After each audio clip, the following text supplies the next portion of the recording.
Hello बच्चों, आज हम पढ़ेंगे hunger, hardship and popular revolt. इसके पहले वाली वीडियो में हमने रोमांटिज्म को देखा था। तो उसमें था क्या? रोमांटिज्म मतलब कोई भी ऐसा कल्चर एक्टिविटीज करना जिससे अपने देश के प्रति लगाव हो जाए, उसको हमने रोमांटिज्म कहा था। और ये रोमांटिज्म पैदा करने के लिए लोग हर जगह अब फोक डांस कर रहे हैं, फोक पोएट्री कर रहे हैं, फोक पोएम वगैरह बोल रहे हैं। क्यों? ताकि अपने देश के प्रति एक जुड़ाव और एक सेंटिमेंट पैदा हो जाए। इसमें बहुत ही अच्छी स्टोरी कल हमने देखी थी पोलैंड और रशिया की। 1815 की जो ट्रीटी ऑफ वेना साइन होती है, तो उसमें जो हम पोलैंड होता है वो रशिया को मिल जाता है। तो अब रशिया क्या चाहता है कि पूरे पोलैंड पे पोलिश लैंग्वेज को हटाकर रशियन लैंग्वेज को इस्टेब्लिश किया जाए, जिससे जो वहाँ के पोलिश लोग होते हैं, पोलैंड वाले होते हैं, बहुत ही परेशान होते हैं। और चर्च में से, स्कूल में से, फैक्ट्री में से, हर जगह से जो रशिया होता है वो जो वहाँ का पोलिश लैंग्वेज रहता है उसको रिमूव करने लगता है, जिससे चर्च में भी बहुत लोग खड़े होते हैं कि मतलब ऐसा क्यों ही कर रहा है रशिया। तो उनको जेल में भेज दिया था और लोगों को वो साइबेरिया भेज दिया था मरने के लिए। तो कल हमने उस स्टोरी में इतना देखा और उससे ये हमें जानकारी मिली कि मतलब कैसे एक लैंग्वेज भी एक नेशन सेंटिमेंट को पैदा कर रहा है। तो आज हम देखेंगे कि कैसे अब यूरोप में, जनरली फ्रांस में हार्डशिप आ रहा है और फिर लोग कैसे रिवोल्ट कर रहे हैं। इस वीडियो में हम ये भी देखेंगे कि मतलब जो जिसको वहाँ पे बैठाया गया था लुइस फिलिप को, वो इन सब चीज़ों को देख के क्यों भाग जाता है और फिर कैसे नेशनल असेंबली मतलब प्रोक्लेम कर देती है एक रिपब्लिक को। तो आज की वीडियो में हम ये सब देखेंगे। तो 1830s में क्या होता है? ग्रेट इकोनॉमिक हार्डशिप पर एक्सपीरियंस इन यूरोप। 1830 में जो यूरोप होता है वो एक ग्रेट इकोनॉमिक हार्डशिप को देखता है। कैसे देखता है? क्योंकि जो वहाँ का पॉपुलेशन होता है वो राइज होने लगता है और उसके साथ अनएम्प्लॉयमेंट भी राइज होता है। तो इसको लेके जो लोग होते हैं वो गांव से सिटीज़ वगैरह में माइग्रेट करने लगते हैं। ऐसा वो क्यों करते हैं? क्योंकि उनको एक अच्छा गुड लाइफ चाहिए, एक जॉब चाहिए। इसको लेके लोग क्या करते हैं कि गांव से कहाँ पे माइग्रेट करते हैं? सिटीज़ में माइग्रेट करते हैं। और जब वो सिटीज़ में भी जाते हैं तो उनको एक कॉलोनी तो मिलेगी नहीं, अच्छा खासा घर तो मिलेगा नहीं रहने के लिए, तो वो स्लम्स में रहने लगते हैं। मतलब जो वहाँ का झोपड़ी झुग्गी रहता है वहाँ पे लोग रहने लगते हैं और वहाँ पे भी ओवर क्राउड हो जाता है। कहाँ पे? स्लम्स एरिया में भी। क्यों? क्योंकि लोग वहाँ पे जाके माइग्रेट कर दिए हैं, स्लम्स एरिया में लोग अब रहने लगे हैं। फिर इसके साथ साथ एक और प्रॉब्लम ये देखने को मिलता है कि जो वहाँ के स्मॉल प्रोड्यूसर होते हैं, फ्रांस के जो स्मॉल प्रोड्यूसर होते हैं, अब उनको एक प्रॉब्लम और एक कंपटीशन करना पड़ जा रहा है इंग्लैंड से। क्यों करना पड़ गया? क्योंकि ब्रिटेन में उस टाइम इंडस्ट्रियलाइजेशन हो रहा था और जब वहाँ पे इंडस्ट्रियलाइजेशन हो रहा था तो बहुत ही जल्दी और बहुत ही कम दामों पे बने सामानों को वो यूरोप के हर एक एरिया में भेज रहे थे, जिसको लेके मतलब फ्रांस के भी जो छोटे वर्कर्स थे वो परेशान हो गए थे कि मतलब उनका जो सामान है बहुत ही चीप रेट पे मिल रहा है, कम दाम पे मिल रहा है। और जो वहाँ के वर्कर थे वो अपने हाथ वगैरह से बनाया करते थे, तो वो जो सामान था थोड़ा सा महंगा था, तो लोग अब किधर शिफ्ट होंगे? कौन सा सामान लेंगे? जो सस्ता सामान था।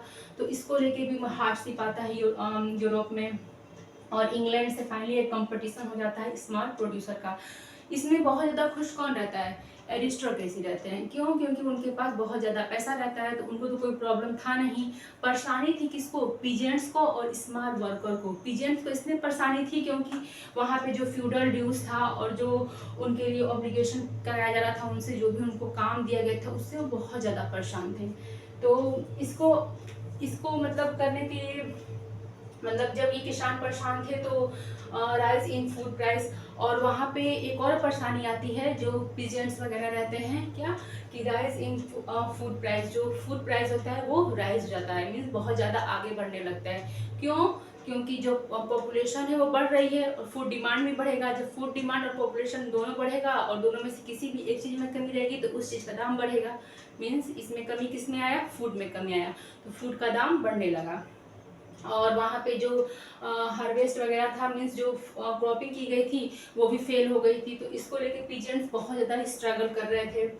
और और इन सब चीज़ों को देख के कि मतलब लोग अब बहुत ज़्यादा रिवोल्ट करने लगे हैं, गली में आ गए हैं, सड़क पर उतर गए हैं। तो अब जो आम जनता है वो किसे पकड़ेगी? गवर्नमेंट को पकड़ेगी। अगर इंडिया में कुछ भी ऐसा होता है तो हम गवर्नमेंट को ही ब्लेम करते हैं। तो ऐसे ही लुइस फिलिप को सब ब्लेम कर रहे हैं कि एक ऐसा राजा है कि मतलब ये सब चीज़ों को ये हैंडल नहीं कर पा रहा है। तो इन्हीं सब चीज़ों को देख के जो लुइस फिलिप रहते हैं वो भाग जाते हैं। और फिर जो वहाँ की नेशनल असेंबली रहती है वो प्रोक्लेम कर देती है एक रिपब्लिकन फॉर्म ऑफ गवर्नमेंट को, और वो ये कहती है कि जो भी 21 साल से ऊपर के मेल हैं वो वोट देंगे, फीमेल वोट नहीं देंगी, ओनली मेल वोट देंगे, और फिर एक Republican form of government establish होगा। पर हम दूसरे वीडियो में देखेंगे कि जो रिपब्लिकन फॉर्म ऑफ गवर्नमेंट होता है वो भी ज़्यादा दिन तक रन नहीं कर पाता है, इसको हम दूसरे वीडियो में समझेंगे। एक स्टोरी है जिसको जर्नलिस्ट वेलहेम वुल्फ ने डिस्क्राइब किया था। उन्होंने कहा था कि मतलब 1845 में क्या होता है कि जो वीवर्स होते हैं वो कॉन्ट्रैक्टर के साथ उनका रिवोल्ट हो जाता है। वो कैसे होता है कि 1815 में जो कॉन्ट्रैक्टर होते हैं वो वीवर्स को बहुत ही ज़्यादा सामान देते हैं बनाने के लिए, और जो वीवर्स होते हैं वो सामान बना भी देते हैं। अब कॉन्ट्रैक्टर जब उसे लेने आता है तो वीवर्स को बहुत कम वेजेस देता है, मीन्स उसका जो वेतन होता है बहुत कम देता है, जिससे जो वहाँ के वीवर्स होते हैं बहुत नाखुश हो जाते हैं, बहुत ही वो दुखी होते हैं। और फाइनली क्या होता है कि 4 जून दोपहर 2 बजे पेयर में मार्च करते हुए उस जो कॉन्ट्रैक्टर होता है उसके यहाँ पहुँच जाते हैं, और उसकी जो चमचमाती हुई खिड़कियाँ रहती हैं, जो भी कंक्रीट का सामान वो यूज करता है रखता है, चीनी मिट्टी के जो भी सामान रहती है उसको वो सब जो वीवर्स होते हैं वो तोड़ देते हैं। इसको देख के जो कॉन्ट्रैक्टर रहता है अपनी फैमिली को लेके बगल वाले गांव में भागता है। बगल वाले गांव वाले भी उनका मतलब उनको रखने से इनकार करते हैं, जिससे हार मानकर हेल्प लेना पड़ता है उसको, किसकी, आर्मीज की। सेना का हेल्प लेता है तो सेना क्या करती है कि 11 बुनकरों को मार देती है, मीन्स 11 वीवर्स को मार देती है। ये स्टोरी थी।